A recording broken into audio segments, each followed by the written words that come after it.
Une bataille discrète mais bien réelle se déroule en Afrique, la bataille pour les ressources que toutes les grandes nations cherchent à se procurer. Dans cette vidéo, on va voir de quelles ressources dispose l'Afrique et comment les grandes nations de la Chine à l'Arabie Saoudite en passant par la Russie, l'Europe et les États-Unis se disputent-elles ces ressources. Ça commence tout de suite.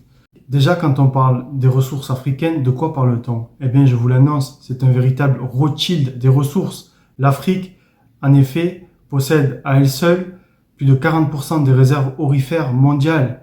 Même plus, elle possède 20% de l'uranium mondial, 10% du pétrole, 46% des diamants mondiaux, et ce n'est pas tout. Elle possède également plus de 30% des réserves minérales mondiales. Ces minéraux qui sont caractérisés de minéraux critiques par l'US Geological Survey.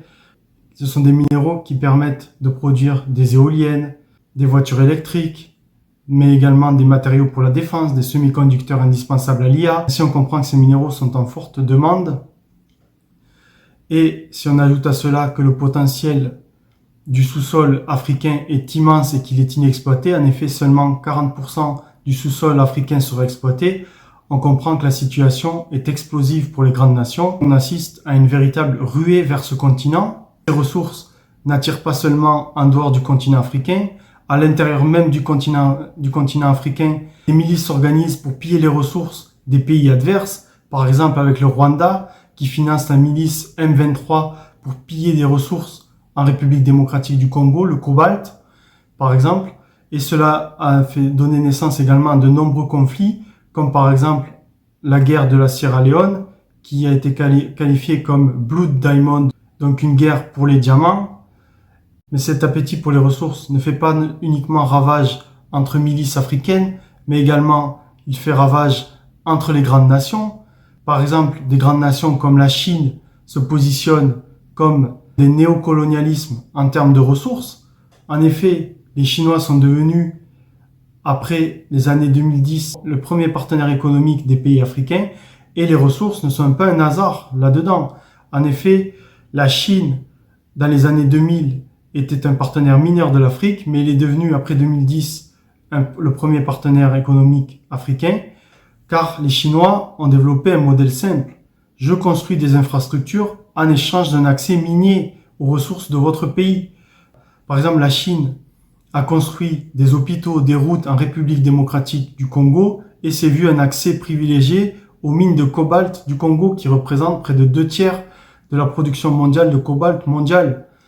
De plus, la stratégie chinoise est extrêmement intelligente car ces infrastructures, ce n'est pas seulement infrastructures contre ressources, ces infrastructures permettent également de faciliter le transit des minéraux des mines jusqu'en Chine, car c'est en Chine que sont raffinés ces minéraux. Ainsi, la Chine, grâce à ses investissements dans les infrastructures, se positionne comme le premier raffineur mondial de minéraux. En effet, plus de 90% des minéraux critiques sont raffinés en Chine. Cela crée une position de monopole chinois sur les minéraux critiques et donc permet aux Chinois de faire pression sur leurs adversaires européens et américains dans l'accès notamment à ces minéraux. Les États-Unis réagissent à ce monopole chinois. En effet, jusqu'à très récemment, les États-Unis considéraient l'Afrique comme une zone sous-développée qu'il fallait aider, mais avec l'arrivée de Donald Trump au pouvoir, cela a changé car Donald Trump a annoncé qu'il souhaitait faire du commerce avec l'Afrique et cela n'est pas également un hasard. Cela est également dû au fait que les États-Unis se sont rendus compte du monopole chinois dans le raffinage des minerais critiques et donc les États-Unis cherchent à développer cette part d'industrie et puisque l'Afrique est extrêmement riche en ces minerais, ils cherchent à développer des partenariats comme en République démocratique du Congo où Trump a mené des accords de paix entre le Rwanda et la République démocratique du Congo. En échange de cela, il devrait obtenir un accès aux mines de cobalt de la République démocratique du Congo.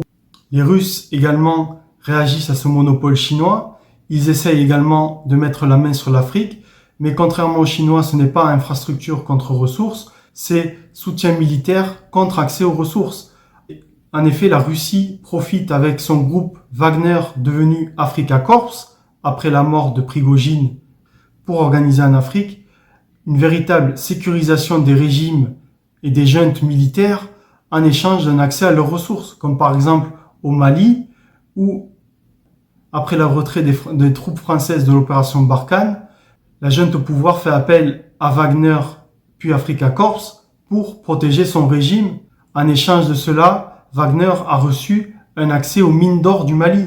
C'est la même chose au Niger pour l'uranium, où Afrika Korps protège le régime, la junte militaire du Niger, en échange d'un accès à l'uranium du Niger.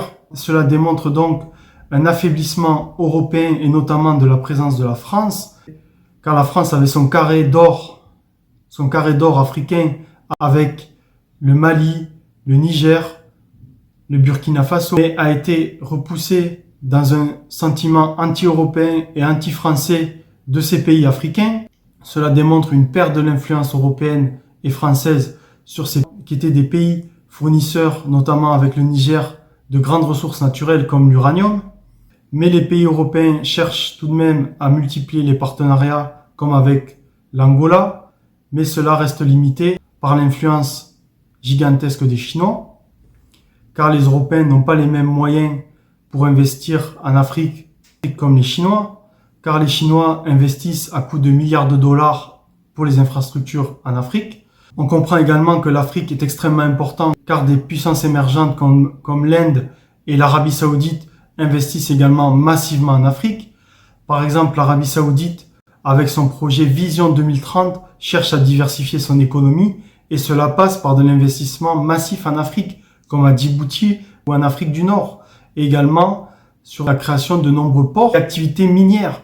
En effet, l'Arabie Saoudite souhaite se positionner comme une puissance minière à part entière, avec de nombreux raffinages, et donc l'Arabie Saoudite investit massivement en Afrique. Mais c'est également comme avec la Chine, au détriment de l'Afrique, car l'Afrique possède les ressources, mais se les fait piller par ces nations, car ces nations raffinent et donc créent la valeur ajoutée sur ces minerais dans leur propre pays. Et donc cela a un point négatif pour l'Afrique. Tout ceci montre donc que l'Afrique est maintenant devenue une place de choix pour les grandes nations où elles s'affrontent ouvertement pour le contrôle des ressources. Mais cela ne profite pas malheureusement au peuple africain qui se fait piller ses ressources sans en créer la valeur ajoutée sur leur territoire. Et on peut comprendre qu'avec la croissance de l'industrie high-tech qui nécessite ces minéraux critiques, que le continent africain sera donc un enjeu majeur du 21e siècle et qu'il a sa carte à jouer avec ses ressources. Si cette analyse géopolitique t'a plu, je t'invite à t'abonner pour retrouver de nouvelles analyses.